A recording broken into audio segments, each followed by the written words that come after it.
जब केदारनाथ बाबा ने भक्त के लिए 6 महीने को बदला एक रात में। हर हर महादेव।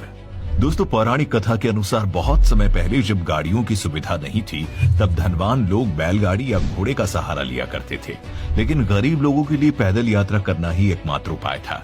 उसी समय गरीब शिव भक्त ने केदारनाथ धाम की यात्रा करने के लिए मन में ठान ली और पैदल यात्रा शुरू कर दी।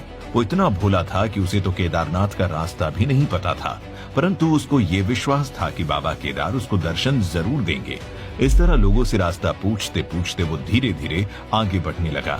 जय भोले का नाम जपते जपते वो 2 महीने तक लगातार चलता रहा और फिर 2 महीने बाद अंत में जैसे तैसे केदारनाथ मंदिर के पास पहुंच ही गया। लेकिन वहां पहुंचकर उसने देखा कि चारों तरफ सन्नाटा छाया हुआ है, वो मंदिर भी बंद पड़ा है और साथ ही भारी मात्रा में बर्फ की बरसात हो रही है। ये सब देखकर उसके मन में सैकड़ों सवाल उठने लगे। सभी सवालों के साथ वो मंदिर की तरफ बढ़ने लगा। तभी उसे एक उम्मीद की रोशनी दिखाई दी। उसने देखा कि मंदिर के पंडित जी पूजा करने के बाद मंदिर का दरवाजा बंद करके अपने घर को जा रहे थे।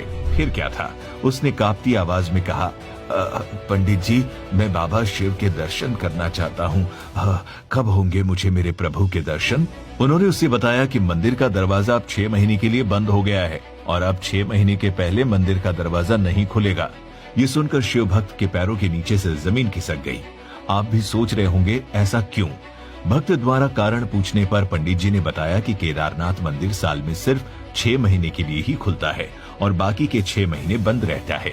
ये नवंबर में दीपावली के बाद भाई दूज के दिन बंद हो जाता है, क्योंकि इस समय वहाँ बहुत अधिक बर्फ गिरने के कारण मंदिर बर्फ से ढक जाता है।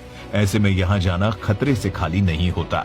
इसीलिए अप्रैल के महीने में अक्षय तृतीया के दिन मंदिर के पट खोले जाते हैं और बाबा केदार अपने भक्तों को दर्शन देते हैं। ये सुनकर शिव भक्त के होश उड़ गए। आंसुओं से उसका गला भर गया और वो वहीं फूट फूट कर रोने लगा।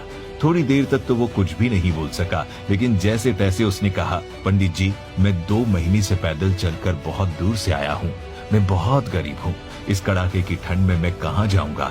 आप सिर्फ मुझे एक बार मेरे भोले बाबा के दर्शन करने दो। लेकिन पंडित जी कहाँ उसकी बात सुनने वाले थे।